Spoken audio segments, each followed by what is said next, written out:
Many different categories in terms of earlier career award. This is to recognize a promising investigator within 5 years of graduation. We have our distinguished career award to recognize people who have significant impact on any scientific or engineering discipline. This is actually the Thank you. the most prestigious award. We also have the Excellence in Research Award to recognize people for outstanding research contributions in any scientific or engineering discipline. We also have a Leadership Award to recognize any individual in the government or industry for outstanding leadership in advancing engineering. We also have the Teaching Awards in several different categories.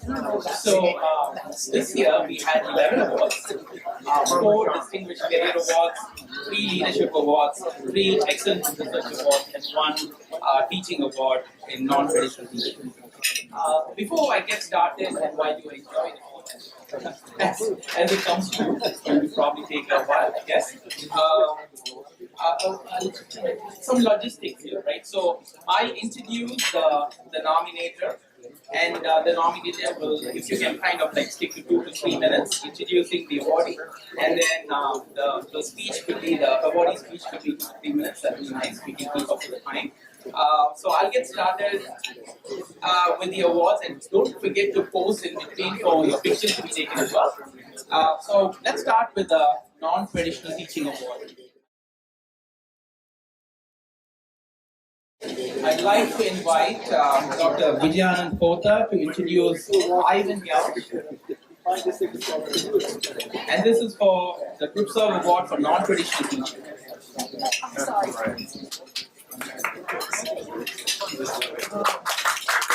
Thank you, Mani. Hello, I'm Vijay. I work with Paul Arvidsson with the Junior Academy. And I welcome you all, but especially I want to tell you the story of Lynn Krupsov. Lynn started something that was unique in Washington, that she got money from DoD and other services to do non-traditional teaching. So we started the CAP, Science Engineering Apprenticeship Program, here at the Washington Academy of Sciences in the 70s through the leadership of Lynn Krupsov. And the CAP students would go to the DoD or any government labs, learn what internships are about, and then go to college and be career ready because they had mentors at the workspaces, at the labs. So Ivan Galish is one of them. Ivan was at the Naval Research Labs, he's still there, and Ivan graduated from George Mason, and he has a toy shop in his basement, and the toy shop in his basement gets kids involved in CAMSAT, CubeSat, NanoSat, underwater robotics, ground robotics, and Ivan comes up with ideas and kids love it. So you'll be hearing 2 stories of non-traditional teaching that Ivan has encouraged, one from Daniel Johnston and his students. And essentially what we have is a resource space for inner city kids to come and use what Ivan cooks up. And Ivan, over the years at NRL, I've seen him firsthand. He would go and encourage the students to fail. And that's the idea, that he would learn, teach them skill sets, and when they go out in the real world, these students have learned and become career ready. And over the years in engineering, he's the NRL clockmaker. So he worked in the GPS section at NRL.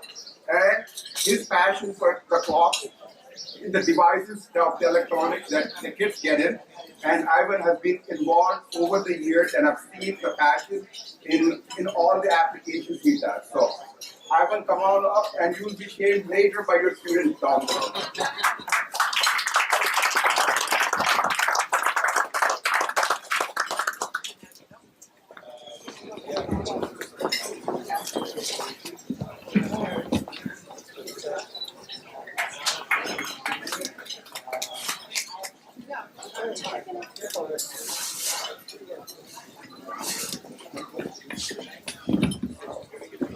All right, thank you very much.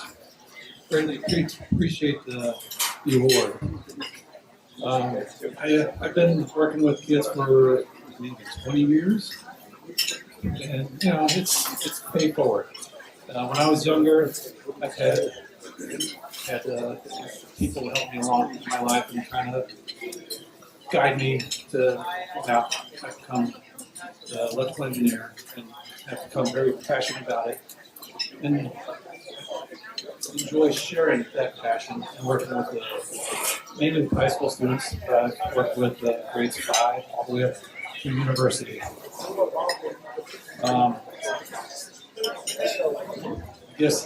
Some things I've done. I've created a couple of competitions.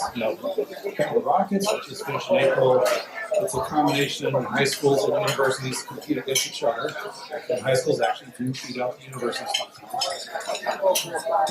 It's a unique competition where we have 3 events at different skill levels, and so that gives the students a chance to learn, develop skills, and move on to higher level competitions year after year.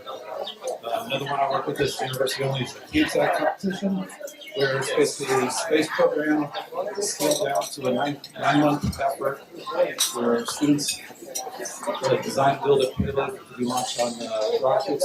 It's about 2,000 people to form a mission, and that started in 2005 with 3 teams, and before the pandemic we had over 120, 150 teams apply from different parts of the world. We actually started to become international, and now we get a lot of international teams coming over. And we've become the premier competition. Other countries are starting to copy our competition and implement their own program. And they turn to us and ask about it. As I said, I enjoy working with the kids. I learn from them, they learn from me. We have a good time together, and I get to see them move off to go into various universities. I've had the students get full scholarships to MIT, Purdue, Carnegie, and so on, just because they spent years with me in high school. And I invited my favorite student, Adrian, who's currently with the players who just got back. And it's been great. Thank you. Each of the 8 items cited is recognition of creative engineering and space-based electronics mentors. And with that award, Ivan has also been elected to be a fellow of the academy. Certificate comes with that, so you have your certificate there.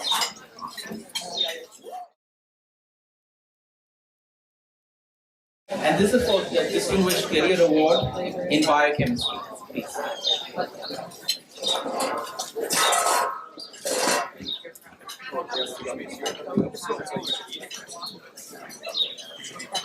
All right, I have comments to introduce Dr. Seigart. That lasted about 20 to 30 minutes. I thought it was 2 to 3. I'm going to try to keep this short. I didn't read the email very well. I didn't have my glasses on at the time. But my name is Mike Weiler. I'm currently working for the Department of Defense as the head of operations for a prototyping demonstration program under the auspices of the Undersecretary of Defense for Research and Engineering. When I first met Dr. Seigart to my left in 2011, several years as I was preparing to retire from active duty service in the U.S. Navy. And if I recall correctly, it was in a small, unseasonably warm conference room at the Cosmos Club, where the Washington, D.C. chapter of the American Scientific Affiliation periodically met. And that was courtesy of the size membership at the club, whose members are distinguished and accomplished experts in their respective fields. Now, in terms of education, Sai possesses a BS in chemistry from the City College of New York and a PhD in biochemistry from the City University of New York. Now, in terms of his career, he served over a decade as scientific director of the Genetics Research Institute in Milan, Italy, while also acting as professor of environmental and occupational health sciences at the University of Pittsburgh Cancer Institute's Graduate School of Public Health, working with its molecular carcinogenesis program. Sai retired in 2015 after serving 6 years as director of the Physiological and Pathological Sciences Division in the National Institute of Health's Center for Scientific Review, and to this day still serves as visiting professor at Rutgers University in their Department of Pharmacology and Toxicology. Now in 2014, Cy and I became fellow officers in the American Scientific Affiliation. And over the last 8 years, and over the course of many fascinating scientific discussions with Cy and his wife, Annika, where is she? I was at the Cosmos Club and other venues. I learned more about his lengthy and illustrious career as a biochemist. Now, his career involved numerous and lengthy trips across the Atlantic to work with his European counterparts at various scientific labs and institutions, giving him not only ample international leadership experience, but the opportunity to work together with fellow scientists to do something that is sorely lacking in this world, and that's helping others and not desiring an ounce of recognition. Only the satisfaction of doing it on the achievement side. And your selfless contributions to scientific endeavor led to better diagnosis of and treatments for countless cancer sufferers in current and future generations. And several years ago, Cy retired from active laboratory work, but he still continues to write, to work in theoretical biochemistry, and to publish in scientific literature. He is truly an amazing individual, and I'm honored to introduce my colleague and my friend, Dr. Seigert, as a Washington Academy of Sciences recipient of the 2022 Distinguished Miracle Award in Biochemistry.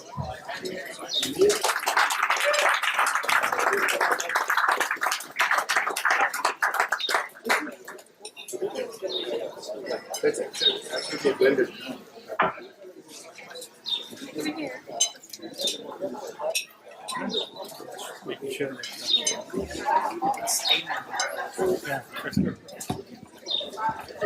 I'd like to thank you, Mike, and my friend Paul Arbison, Washington Academy of Sciences, for this honor, unexpected, and quite delighted. All I just want to say is that my father, who was a chemist, told me when I became a PhD doctoral scientist and started doing research, he said the good thing about being a scientist is it never ends. You never have to retire, they just stop paying you. And, that's true. And Mike already mentioned, I actually have 3 papers published in the last 2 years without a lab, and theoretical work. And I just sent one off about a month ago. So, I'll stop when I'm stopped. Science keeps going. Never stops.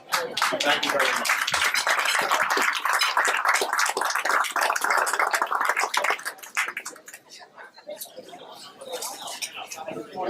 He got the citation in recognition for pioneering contribution to several fields of biochemistry, including environmental carcinogenesis, radiation-induced cancer, use of biomarkers for toxin exposures, and molecular epidemiology.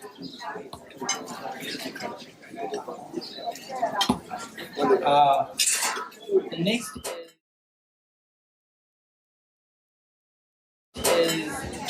is Distinguished Career Award in Chemistry, and I'd like to invite Dr. Jerry Kaiser to introduce Dr. Edward Highwell.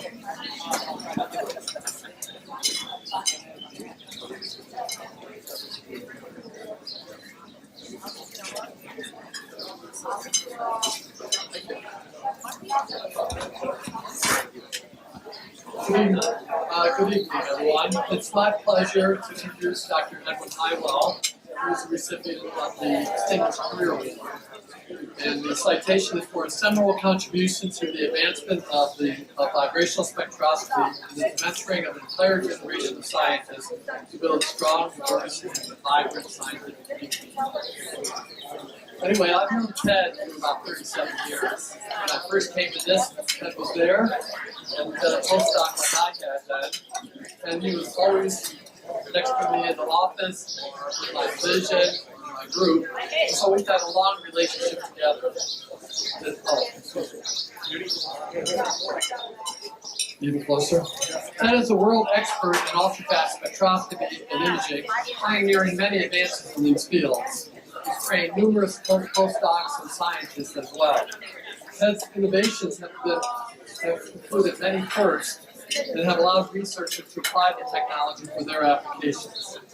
It has also been a leading innovator in terahertz time-domain spectroscopy. His demonstration measurements of the terahertz spectra of DNA and proteins have been widely cited and opened a new field of biomolecular spectroscopy.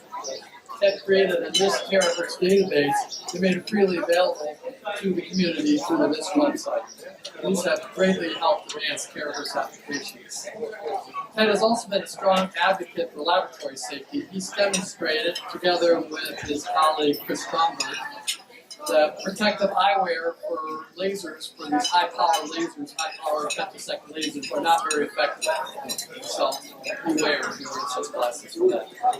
Ted is well known for his efforts to build a community among researchers in the field.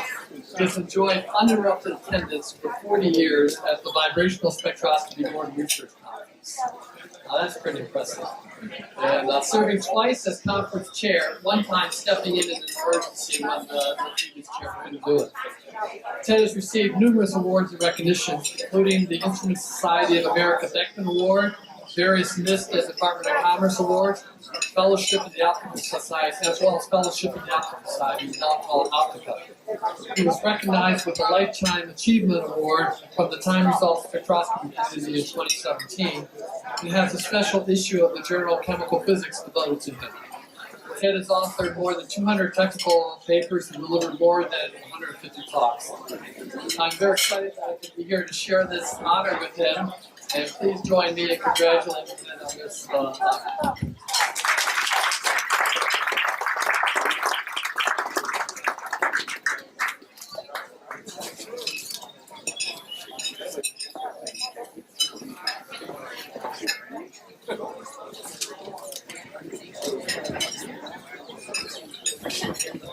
Thank you, Jerry. That was an amazing introduction. I want to thank everyone here for listening, and especially to the Academy for bringing me in. The first thing I want to say is, like one of our previous awardees, I am a derivative of two chemists. My parents both PhDs in physical chemistry. So the genes are in me. I can't do anything else. Okay, so before I go any further, I just want to recognize my colleagues. Jerry, thank you for the introduction. And Ted Berkey from the University of Memphis, Chris Stromberg from Fleet College up in Frederick. And those guys are just amazing colleagues, worked with me for years, bringing students in to my lab and demonstrating how the equipment works, and learning with me how to go into the scientific domain. So I owe a lot to them and all my colleagues at the NIST and others around the world for joining me to do collaborative research. Now, the other thing that I wanted to say is thank you to my wife, Toby, who puts up with me every single day, complaining about this, that, and the other thing. But, you know, science is what it is. And like we said, we're just going to keep moving on and doing new things already. I wanted to just take one brief moment to recollect something that started me into the field which I'm in. Does anybody here remember the Middle East embargo? Well, good. So in 1974, I got my driver's license, and I'm sitting online waiting to get gas. In New Jersey, right? Okay, why are we doing this, I said? Well, it's because something's wrong with the world. We need to figure out how to get away from fossil fuels. I was 18. Okay, that started me thinking, can we do some research to alternative energy sources? And you know now this is an important thing, so I was thinking 30 years ago, we need to use the stuff. And so a lot of the research that I do today has to do with solar energy, understanding how the ultra-fast process of a photon going into a molecule creates the energetic electron in the hole. And that is really important dynamic information that inspires how photochemistry, which we do, and solar energy could be used. So I'm trying to inspire you and understand this and all your friends to think some more about how physical chemistry can make maintenance things to help the world in the future. So thank you again for listening, and I appreciate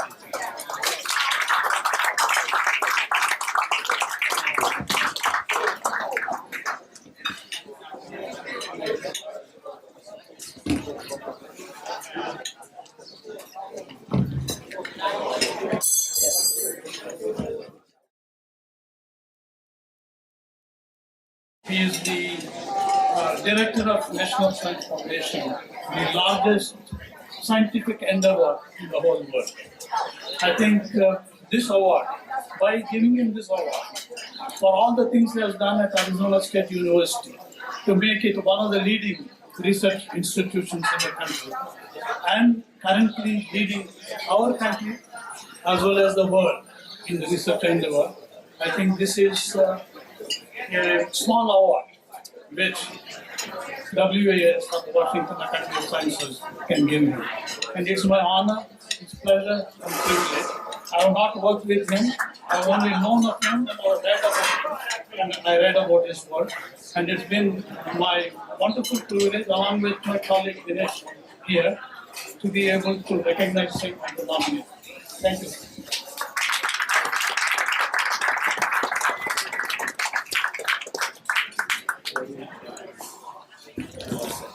So I want to thank all of you.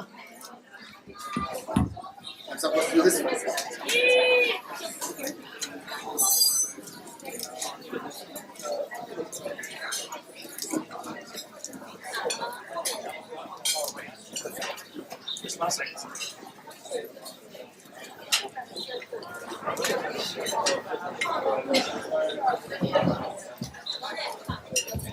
I want to thank all of you for this honor. I'm really deeply humbled and touched by this token that you have given me. I don't deserve this at all. It's all my students who did the research work, not me. So it goes to all of them. I don't mean it in a standard way that people talk about it. I really mean it from the depth of my heart. And whatever happens to the National Science Foundation will be in spite of me. So I think on both fronts, I think a lot of people deserve this credit, not me. What I thought I would do is tell a few stories in the few minutes that I've got. Story number one. I was shocked. I had an email. I was supposed to be flying out today. I'm giving a commencement speech tomorrow in a university. So I had already booked my flights and everything. And then I got this email and I was like, I was shocked. I didn't know what to do. So I'm so grateful to you, Dr. Kumara, for nominating me and really, honoring me with this. And to sit down. Thank you so much, Ram, and I really appreciate your leadership and as well as to Mahesh. And Dinesh, the mischief maker, I think was also part of this. So Dinesh and Mingus are dear friends of mine I've known for many years. And to top it all, my dear friend John Anderson, to be with him and receiving this with him is very special to me. John and I were together in South Pole in Antarctica, traveling together as members of the National Science Forum. That week was very special. We still recall that with so much fun. Story number two, because it is about students at the end of the day. I'm going to tell you a story of a student, which I think will probably exemplify what we are trying to do all across the nation, what NSF needs to do more all across the nation, what all of us need to do more all across the nation. And that's the story of a gentleman named David Highwell. He's a visually impaired student.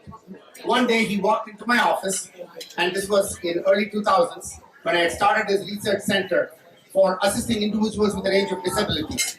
So walks in David Hayden, and he says, Dr. Punch, I have a problem. I'm a freshman student in computer science and math, and I've been doing very well in all my courses. And here I am struggling for the very first time in my career. When I go to math and computer science courses, I sit in the very first row. I still cannot follow what's going on. It goes from step 1 to step 2 to step n, and I'm not able to follow anything. Can you help me?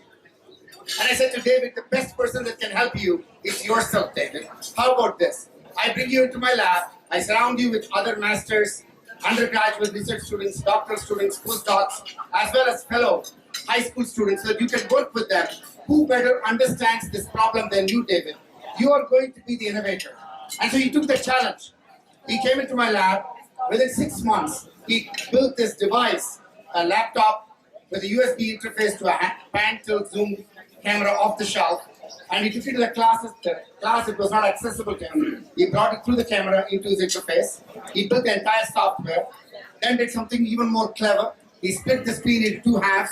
On the left side was this video of the classroom that he was capturing, or images. On the right side, he was writing his course notes. He integrated everything to the extent that his sighted counterparts came to him at the end of the class, at the end of the course, and said, David, will you please share your course notes with us? You have the best course notes. You would love to have this set of course notes. He went on as a sophomore student, built this, perfected this, got it tested by other visually impaired students to give him feedback, further improved the device and the prototype, worked with other interdisciplinary students. In the interest of time, I'm going fast. And in the junior year, there was this Microsoft Imagine Cup competition. He submitted this device to the Microsoft Imagine Cup competition. And there were 325,000 entries worldwide from doctoral students, master's students, undergraduate students in 11 categories. He won the regional competition, Berkeley and Stanford students, the national competition, MIT and Carnegie Mellon students, John, and then to the final in Poland. And he called me at 3 a.m. and said he won the world competition. A junior student who came as a freshman and had an impediment that he wanted solved, but he did build the entire device. Why do I say this? I say this because talent and ideas are democratized all across our nation. Rural, urban, all across the socio-economic demographic, all across the ability spectrum, all across the diversity spectrum. It is our responsibility to ensure that we give the opportunities for that talent to get inspired, motivated, nurtured, and brought to life. And that's what NSF is going to be focused on intensely, so that we might serve the missing millions of talent that is left behind, so that we have a better future not only for them, but more importantly for the nation, and how we might solve global grand challenge problems like climate change and a whole host of others. I have a lot more stories to tell, but I don't have time. So if you want more stories, come to NSF, and I will tell you more stories. Thank you all. I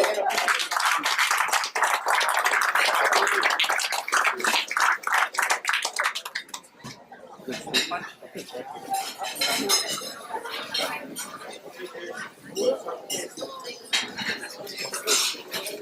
Very good. Thank you. The next award is a Distinguished Career Award in Engineering. And I'd like to invite special honor and pleasure to introduce Dr. John L. Anderson, as we recognize him today for his lifetime national leadership in advancing the engineering profession. I've been very fortunate to work closely with John Anderson since he was elected the president of the Academy in 2019.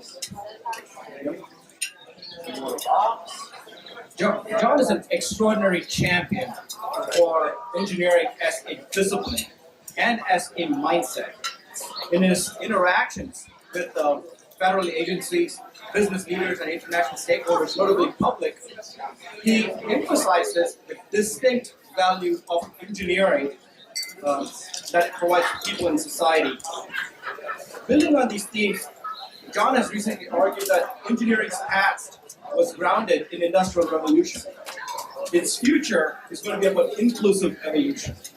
And by not effectively engaging with the effects of technology, behavior, culture, and policy, engineering can also disappoint in its civic responsibilities. Beyond the normal, extensive scope of his responsibilities, John has launched two very important presidential initiatives. One that focuses on the actions to increase significantly the participation of minorities in engineering, the racial justice and equity theme that's an emphasis in NAE. Another initiative is centered on highlighting NAE's value to industry and raising our visibility in the community. Dr. John Anderson is a champion and role model for engineers in academia, industry, and government. I'm very thrilled, and so are my co-nominators Al Romick and Carol Hall, that the Washington Academy of Sciences has selected him for the prestigious Distinguished Career Award in Engineering. John, please join us to receive the Academy by recognition.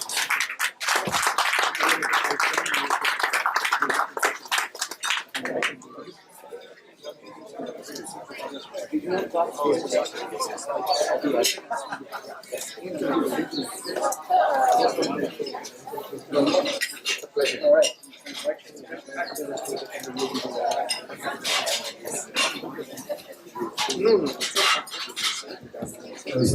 Well, I'd like to thank the Washington Academy of Sciences for this wonderful award. It means a lot to me. And I want to thank the nominees, Guru and my colleagues who put the nomination together. I know how much work it is to do a nomination properly, so thank you very much. I'm also pleased to follow Mr. Fletcher and good friend from the National Science Board and director of the National Science Foundation. And we did spend, I think 5 days at the South Pole. You get to know someone when you spend 5 days at the South Pole. There's not a whole lot else to do. And we just exchanged a lot of stories. It was a lot of fun. I'm a chemical engineer. And like most engineers, I got interested in engineering through science. I like chemistry, I like physics, I like math, my three favorite subjects. But I didn't like them enough to major in them. And so chemical engineering seemed like a good compromise to me to do all three. So that's essentially the case. But in my job, part of my job as the president of National Chemical Engineering is to explain engineering to the public and have them gain a better understanding of what engineers do. And there's a difference between science and engineering. There's several articles about this. They're very much related. Engineers use science, but there's a difference. The story I want to tell is about the talk to illustrate the difference between a scientist and an engineer. A scientist and an engineer were very good friends, and they used to go camping together. So one day they were out in the forest, going up a mountain, and they pitched their tent. They had a great time talking. They argue about this and that, but they're really good friends. They pitch the tent. They make a great dinner. Then they go to sleep. And in the middle of the night, the engineer pokes the scientist and wakes him up. And the scientist says, "Look up." The engineer tells the scientist to look up. And the scientist looks up and the engineer says, "What do you see?" He says, "I see millions of stars." The engineer says, "Well, what does that tell you?" He says, "Well, there are probably millions of galaxies out there, perhaps billions of planets. Leo was in Saturn. It's going to be a beautiful day tomorrow. It's glorious sky. You couldn't ask for a better time." And then the scientist turns to the engineer and says, "What does it tell you?" And he said, "Someone stole our tent." Thank you very much for the award. Appreciate it. I love scientists.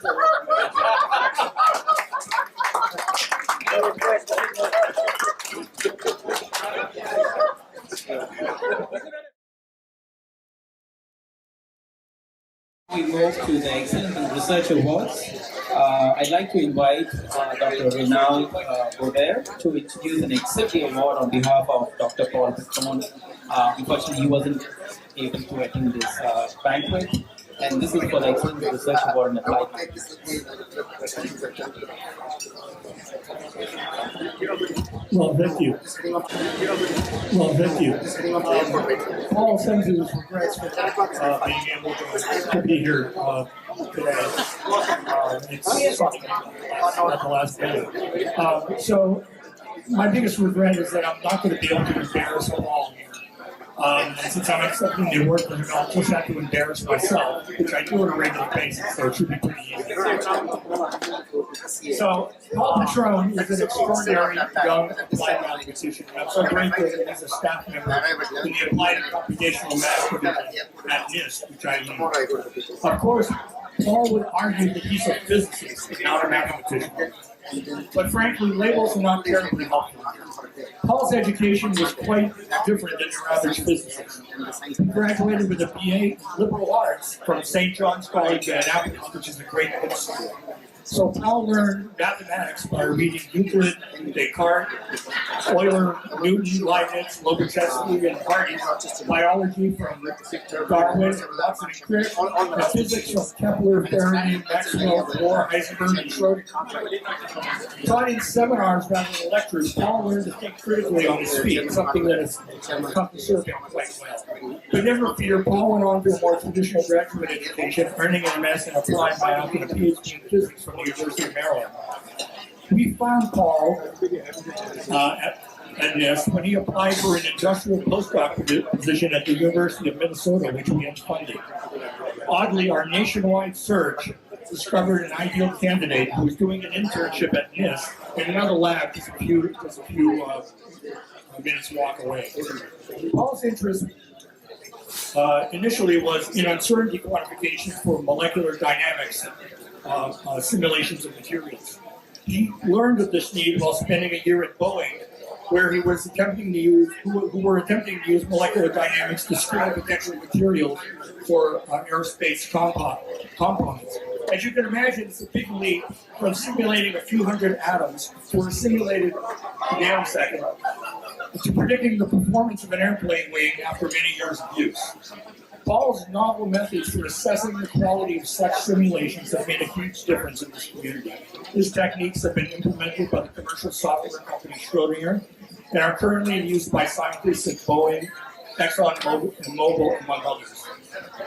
Paul's expertise has also had an impact in the field of microfluidics, which aims to measure properties of tiny quantities of complex fluids localized within channels with diameters of tens to several hundred micrometers for applications in medical diagnostics, pharmaceuticals, and biophysics. Unfortunately, such measurements have not been generally reproducible. Paul originated a completely new approach for controlling uncertainty, which led to the development of a new patented best-in-the-world flow meter, which can be used to measure flows as small as 10 nanoliters per minute with uncertainties of less than 1%. When COVID-19 hit, Paul admirably pivoted his research program in response. He developed a new method of baseline subtraction for analyzing qPCR data that results in measurements that are 10 times more sensitive than before. A large Arizona-based testing lab, which adopted his procedure, has greatly reduced its false negatives as a result, thus helping to significantly reduce transmission. Not resting on his laurels, Paul then turned his attention to antibody serology testing, the gold standard for assessing previous infection. Standard practice with classifying results as positive or negative and had not been scrutinized for decades. By leveraging optimal decision theory, Paul developed a much more nuanced and accurate classification method. He's now working with the NIH and transferred this technology to the serology community. So just 9 years from his PhD in physics, Paul has most certainly demonstrated that he can do applied mathematics with the best of them, and the results have been amazing. So I'm happy to accept this award on behalf of Paul Patron, applied mathematician.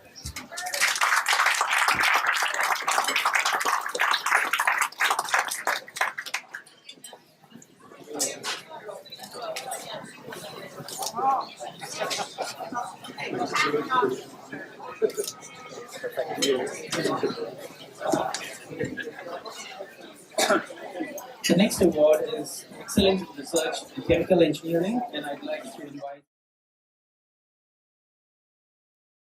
invite Dr. Jody Chin to introduce Jane.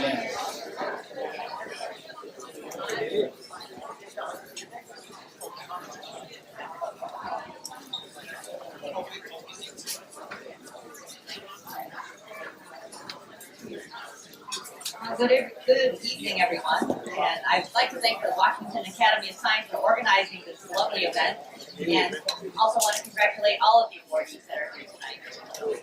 It is my great pleasure to honor this evening Dr. John Yang for his technical contributions and leadership in fire science, combustion, and thermal fluid science.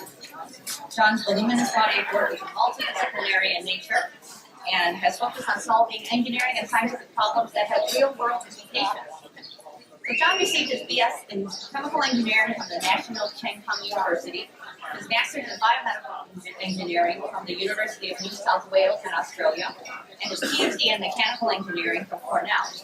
So it's no surprise that he gained the ability to combine a diversity of approaches from different scientific and engineering disciplines in attacking a research problem. So one of John's research highlights was his design of an experimental payload to fly on the NASA zero-gravity aircraft, also known as the Vomit Comet. Sorry to mention that word right after eating. But used that to study the combustion of polymers in reduced gravity conditions. And this work revealed unexpected findings that had previously not been observed before. And these findings showed that molten polymers would pose a serious fire threat in space. So along with NIST and NASA co-investigators, John also designed experiments that were carried out aboard the International Space Station to characterize smoke, particulate, and microgravity. And he utilized the findings to evaluate the performance of smoke detectors that were used in the now retired Space Shuttle fleet and the International Space Station. So the results of this work were also contributed to the development of next generation smoke detectors to be used in spacecraft for future manned deep space exploration. So John has also dedicated more than a decade of his career conducting research on replacements for ozone depleting halons used in aircraft engines and drive-aid applications. So this research generated a voluminous amount of experimental data, and today it is still considered one of the most comprehensive engineering analyses of halon replacements for aircraft fire protection applications. And he and his co-investigators also developed software to predict the thermodynamic properties of halon alternatives and to facilitate the design of fire extinguishers for aircraft and ground vehicles. And that software is still widely used today in civilian and military applications. So over the course of his research career, John has also carried out fundamental research in other interdisciplinary areas, including trace element transport and pharmacokinetics and hemodialysis, fire dynamics, soup and aerosols, fire metrology, the World Trade Center disaster investigation, transportation fire safety, hydrogen fire safety, and most recently, wildland-urban interface fires, which I think we can all appreciate as an ever-increasing problem in the U.S. and around the world. So in addition to John's prolific research accomplishments, he served in multiple leadership roles in the engineering lab at NIST, where we work together. He has served as leader of the fire metrology group, and more recently as the leader of the wildland-urban interface fire group. He served as the director of the National Fire Research Laboratory and deputy division chief of the Fire Research Division, program manager of the Fire Risk Reduction and Community Program, and now in his current role as acting chief of the Fire Research Division. I think, John, there was a time or two when you wore 2 or 3 of his hats at the same time, and you still managed to carry out research and publish papers. So when you take someone who is so dedicated and so dedicated to the science and so passionate about their research and ask them to serve in line management, and they cheerfully do so, then that is just Is that the memory running out? So in closing, it is truly my privilege and honor to congratulate John as he joins the esteemed ranks of the Washington Academy of Science and is recognized for his many contributions to the field of fire and combustion science. So I am very proud to know him as a colleague and a friend. Congratulations, John. And the floor is yours.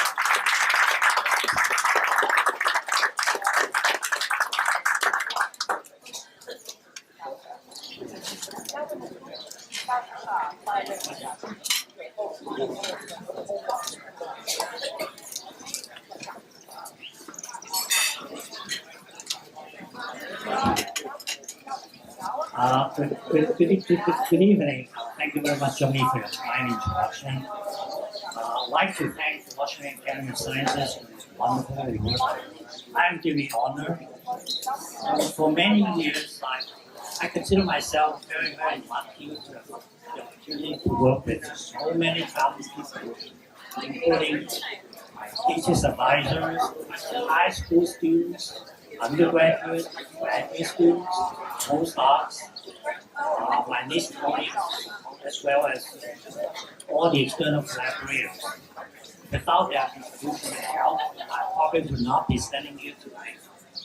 I'd like to take this occasion to thank them all. And again, thank you very much for this wonderful award. Good evening.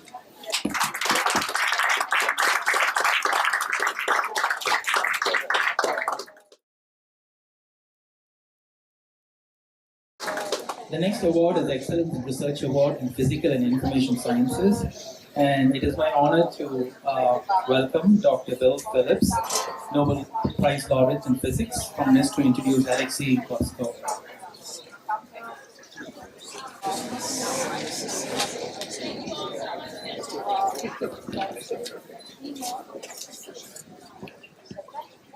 It is my great pleasure and honor to present to you my friend and NIST colleague, Alexei Koskov, this year's recipient of the Excellence in Research Award in Physical and Information Sciences of the Academy. In the short time that I have, I can't tell you about the many things Alexei has done to earn this award. Rather, I want to give you an impression of why it is so important.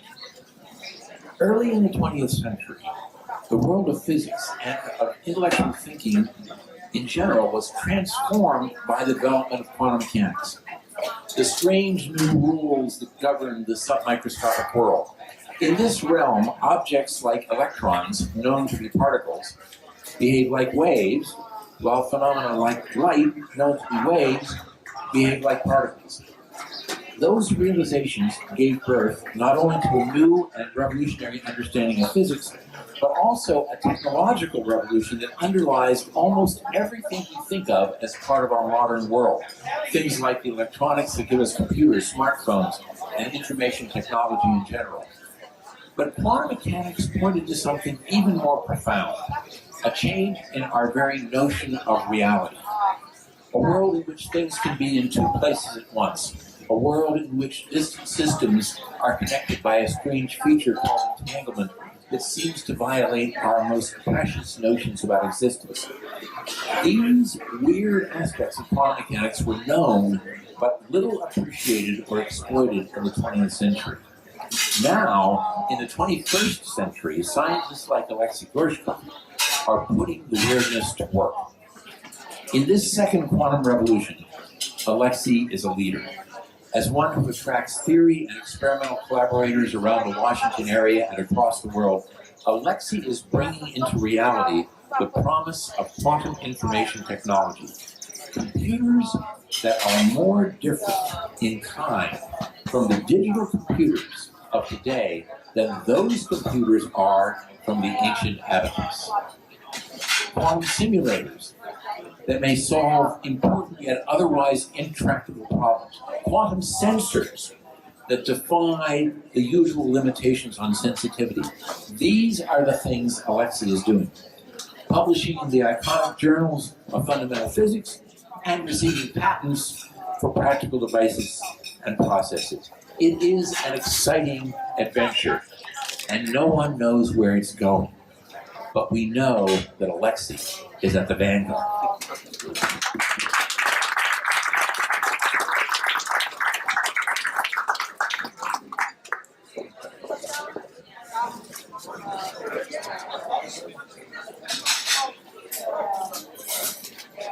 One more here.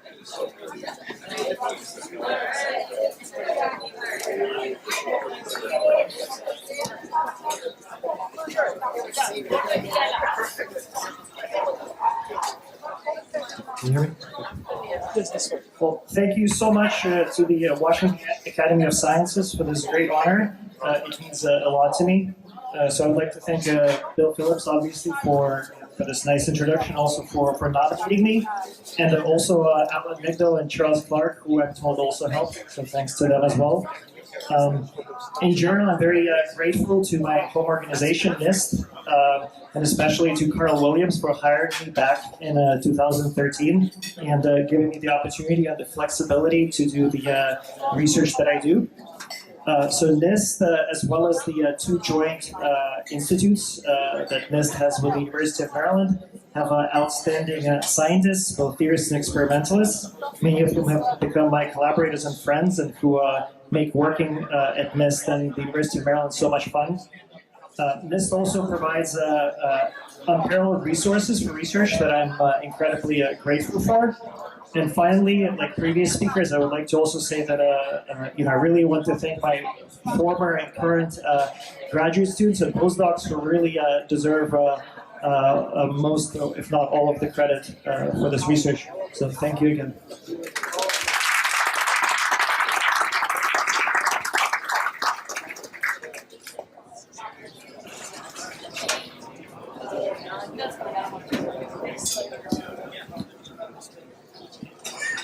The next to the leadership awards. So this is the next category of awards that I earlier mentioned. So I'd like to welcome Lisa Carnahan to introduce Barbara Gutman, and this is for the Leadership Award for contributions to the field of forensic science.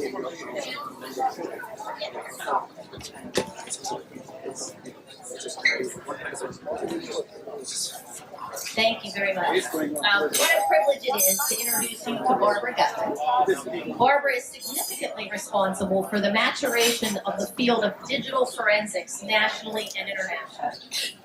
22 years ago, 22 years ago, Barbara established the Digital Forensics Program at the National Institute of Standards and Technology. Under her leadership, the National Software Reference Library, which is one of the efforts in the program, grew from a few dozen software CDs contained in those plastic and cardboard boxes we used to get. Mostly it was Microsoft operating system. So 22 years ago, that's where they started, and they just reached a milestone of 1 billion archive entries in the National Software Reference Library. It is a national and world-renowned resource in the digital forensics community. Barbara's work is so foundational and so widely used that many people don't even see it. It is part of the digital forensics environment that is now taken for granted. That work shows up in digital forensics tool testing. Nobody ever knows it. NIST is underneath it. Beyond establishing and maturing this internationally recognized program, Barbara embodies professionalism, compassion, and empathy for those to whom she is responsible as their group leader and group manager and their leader, other NIST colleagues, and other collaborators outside of NIST. She is a tremendous advocate and tireless leader for the digital forensics researchers at NIST. She gives them an environment in which their talents are best used, leading to their success, which is to our benefit.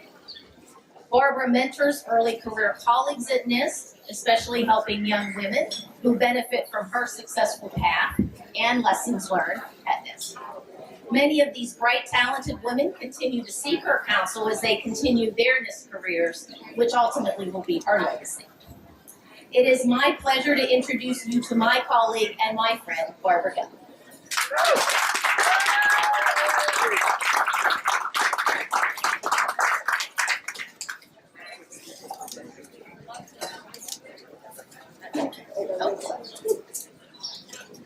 Can you wait? Prom? Yeah, come on, we want Ron. Ron is my boss. I work in Barbara. Thank you, Ron.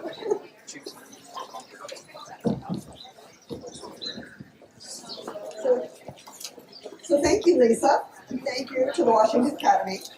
So I work in digital forensics. So I'm assuming all of you are thinking right now, enhance, enhance, enhance.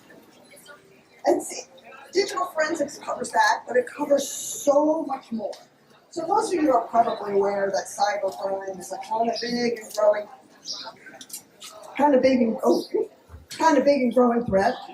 Most of you are also probably aware of the immense digital footprint we leave as we go about our daily lives, which is in turn very useful for solving all kinds of crimes. It's useful for solving murders, it's useful for solving fraud cases, and probably most of you are hopefully not aware that the most common case in digital forensics is dealing with child sexual exploitation material. So this gives you a sense of the breadth of what the program's about, and I want to make sure to point out that this is a leadership award. This is done by the team at NIST. So I'm going to always be talking about what we do. So as Lisa mentioned, the digital forensics program has been going on for 22 years, and it's really just a great team of people. And what the program tries to do is address quality issues. How do you know that digital forensics is being done right? But also efficiency. So you might wonder at first, why does efficiency get equal billing with quality? Surely quality is really, really important in this. But then think for a moment about how much digital information is out there. How do you find the important artifacts, the needles in the haystack? That if we're going to be able to use this resource in order to solve these really horrible crimes, it's really important to be able to do so efficiently because digital stuff only gets bigger. I know Bill and Alexia, they're working on it. So one of the things that the team has just done actually is release a draft report to establish the scientific foundations of digital forensics. Some of you may be aware that perhaps not all forensic sciences have perhaps been worthy of the term science, and there's been a lot of criticism about them. And so NIST has actually been trying to address that by actually studying each one of the sciences, taking us a while. But we're trying to study each one of them to tell people what is reliable about the science. And this is a kind of a big ticket thing for us to address what Lisa said. Like, there's a lot of stuff that's underneath, people don't see it in the front line. But underneath, we need to know that digital forensic science is actually based on sound science and engineering also. So getting a really nice award like this is a really nice award, makes you kind of look back, always made me look back on my career and say, well, what are the high points and the low points? And I thought I wouldn't share with you any of the low points, but I would instead share with you some of the high points. So this doesn't do casework, of course, we're doing this stuff underneath weeks, but it's really exciting when sometimes your work gets called into casework. So one time, like, the FBI called us up and they said, we need to know everything you know about mapping software. Lisa told you I have a lot of software in the National Software Reference Library. Because they seized the computer of two Malaysian pilots who seemed to have stolen an airplane. So it's nice to know you're useful. It's kind of the big highlight of my career was also the time the FBI called us up. And they said there's a case going to the Supreme Court. It's about mobile forensics, about cell phone forensics. The case was about whether you can search a phone as part of an arrest. That is, do you need a warrant or not to search someone's phone when you arrest them? And it so happened we had just finished writing a guideline about digital phone forensics, about mobile phone forensics. So we gave it to the FBI, and the FBI in turn gave it to the Supreme Court. And you can, when you read the transcript, you can tell that one of the justices was actually asking questions during oral arguments right out of the court. And when the decision came out, it's the Riley decision, which this didn't have anything to do with the policy. The Riley decision said you actually need a warrant to search people's phones because they are everything, right? They know everything about you. That you actually need a warrant. But the decision itself was based, this is the part that sort of gives me the chills, it was based on a good understanding of the technology and what it actually can and can't do. And so, it not only did it do that, but it did that while citing our work. So that was pretty exciting. So when people at NIST, talk about how many citations they've gotten, I like that. You may have quantity, but I got quality. So thank you very much, and I'm just really honored, for me and for our team, to receive this award.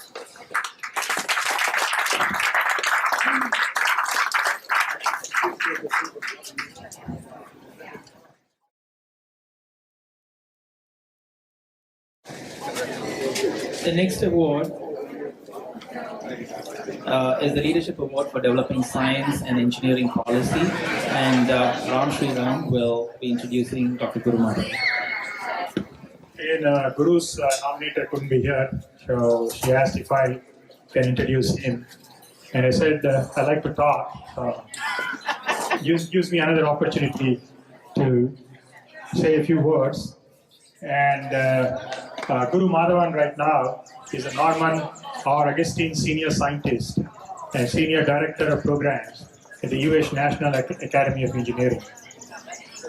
His interests are very, very varied, from development of cardiac surgical catheters for ablation therapy and neuromuscular stimulators for improving blood circulation, to a lot of stuff on healthcare, and his most passion, I believe, is engineering. And he actually is one of the best authors that I have come across, because he makes very, very complex concepts in a very simple way that the layman can understand. And in fact, he wrote a book called Applied Minds, How Engineers Think. And in fact, that was my introduction to Guru. Because I read his book and said, I got to meet this guy. So, and I've known Guru ever since. And he's got a number of awards for all the work he has been doing.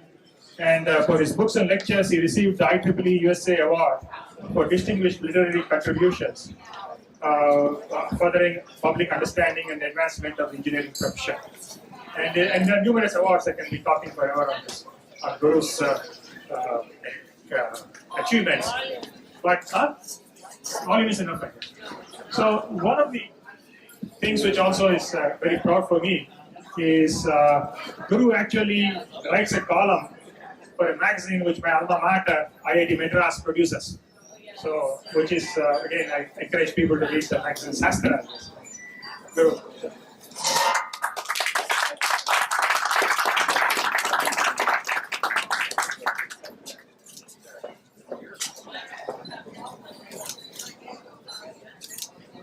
Look at you.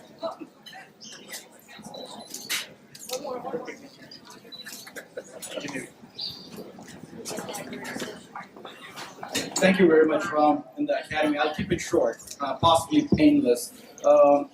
This is a leadership award, and I'll take this moment to honor 3 leaders directly linked to this recognition.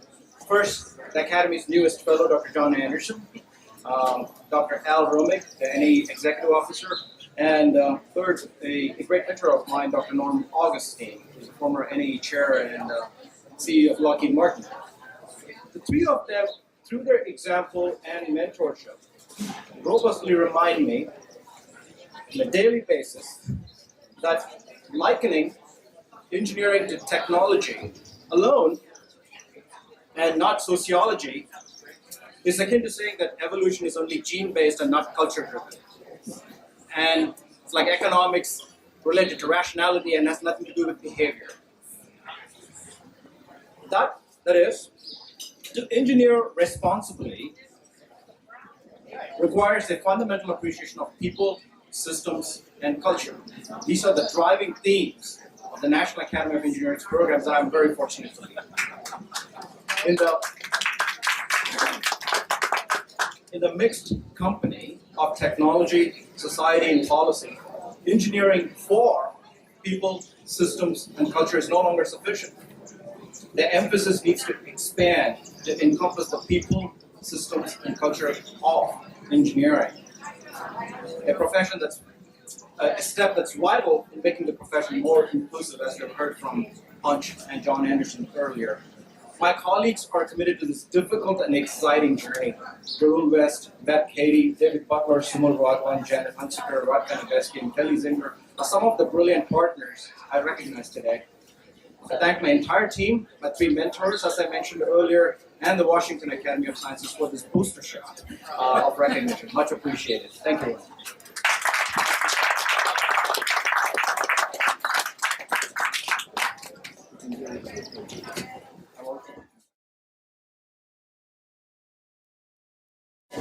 And now for the final award of the evening. This is the Leadership Award in Manufacturing Engineering.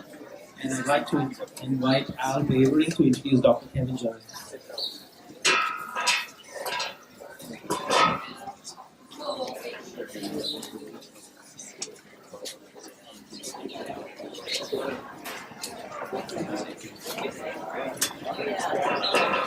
Good evening.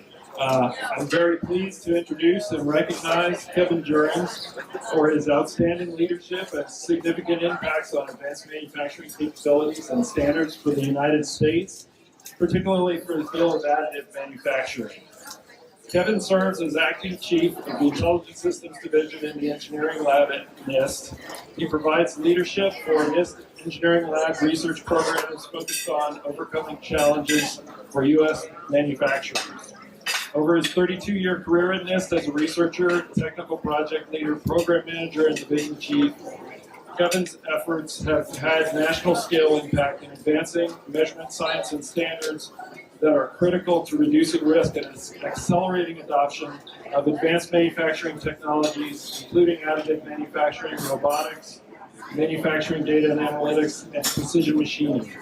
Throughout his career, Kevin has demonstrated a willingness to explore new areas and try new things, from being the first manufacturing researcher at NIST to investigate rapid prototyping in the mid-1990s to recently serving as the ASME Congressional Science and Engineering Fellow in the U.S. House of Representatives.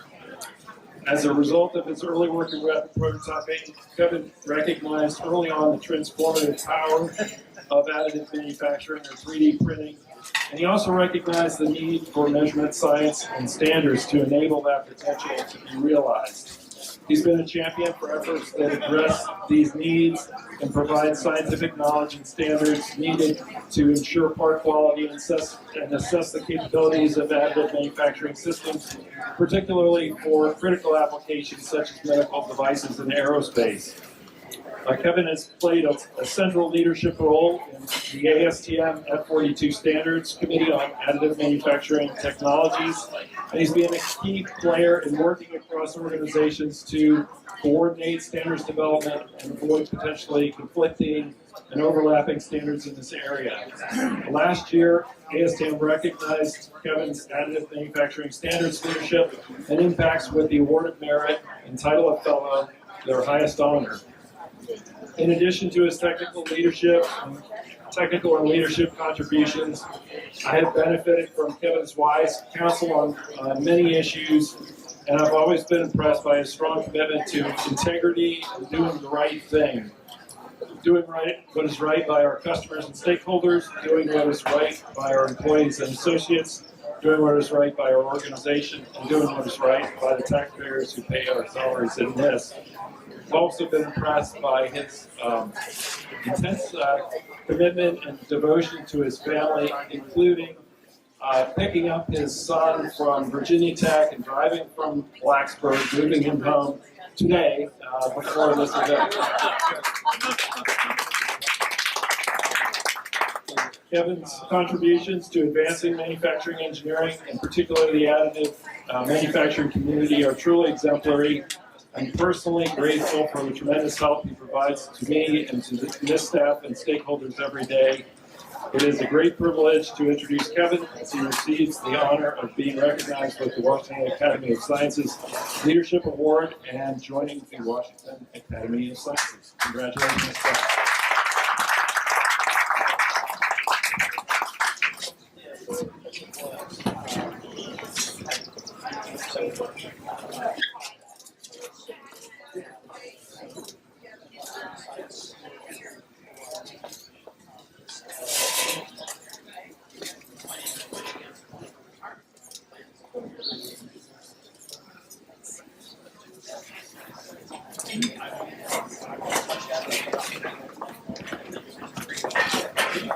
Thank you all for that great introduction. Thank also the Washington Academy of Sciences for the fantastic presentation tonight. I'm very honored to be recognized with this award. Thank you also to Mahesh and Sriram and the Awards Committee for your diligent work and for a difficult job you have through the selection process. And thank you for everyone who organized the event tonight. You made this night so special for so many of us. So thank you for that. As you have heard repeatedly tonight, every individual award is truly it's not the work of one person. There are so many people behind this. So I've benefited from the guidance, the leadership, support, collaboration from so many colleagues throughout my career, primarily from NIST and the NIST Intelligent Systems Division in particular, but also broadly across NIST. So many people have been tonight from NIST, but also through collaborators, through industry, academia, and standards organizations such as ASTM, ISO, and ASME, and other groups. So for these, I'm very grateful for that support. As Al has mentioned, my entire career has been devoted to advanced manufacturing, new capabilities, standards for U.S. manufacturers. As such, it's so rewarding to be recognized with this award for manufacturing engineering. I'm proud of my contributions in measurement science and standards for additive manufacturing. It's over the last 2 decades, basically, this has given manufacturers entirely new ways to manufacture products. In the 90s, we called it rapid prototyping, then 3D printing, and now our vision is becoming reality through what we now call additive manufacturing. To make these innovative, complex parts out of a variety of materials in just fantastic new ways. So NIST and many others are supporting the development and continued advances to overcome existing barriers to improve us even further. There's been some really nice stories tonight. Let me add just one short story of my own, and something that's remained with me ever since my time as a college student. When I was taking my very first class in manufacturing processes, other students in my class were, I'd say, maybe less enamored with the topic than I was, and they kept referring to page 212. Page 212 this, page 212 that. And what it turns out, I learned, was that in our textbook, it described a specific manufacturing process. In big capital letters, the heading was boring. Okay? I didn't believe it then, and I don't believe it now. Okay? So, advanced manufacturing continues to be an interesting, exciting career, one that's been important for the future of our country. I look forward to the future of advanced manufacturing for the U.S. and the opportunity to mentor the next generation of manufacturing leaders. So, thank you again for Washington Academy of Sciences. And